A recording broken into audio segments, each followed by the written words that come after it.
Welcome to my next mini lecture here.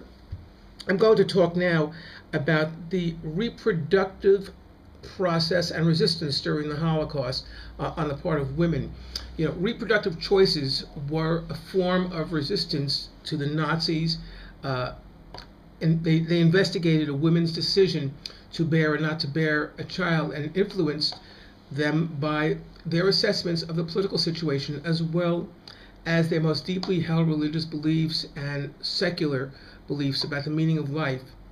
There is a study that I was reading about that said, first of all, that there were three people who were the focus of the study.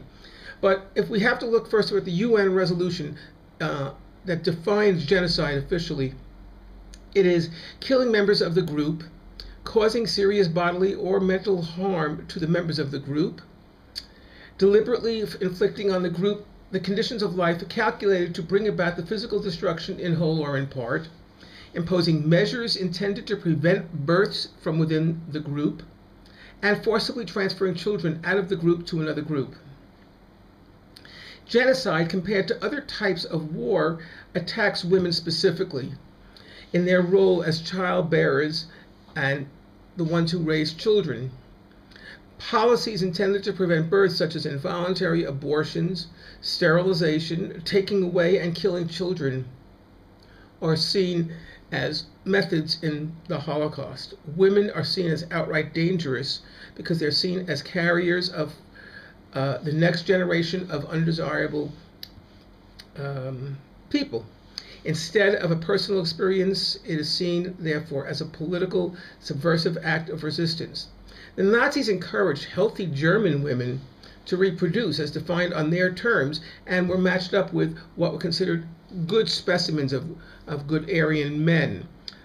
The healthy Aryan versus the others was the way it was. In May 1933, a law was passed which prohibited voluntary abortions and sterilizations for racially valuable Aryan women, while other German women who were deemed eugenically and racially, quote, unworthy of life were forced against their will or without their consent were compulsorily sterilized.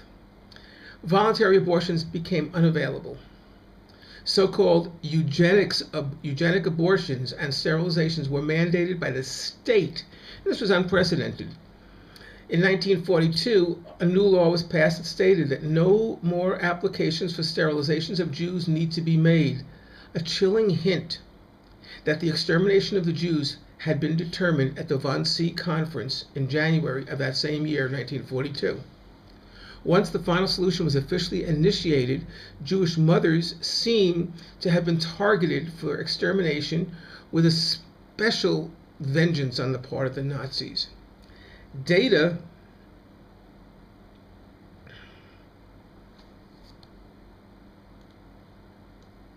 I just lost my place here.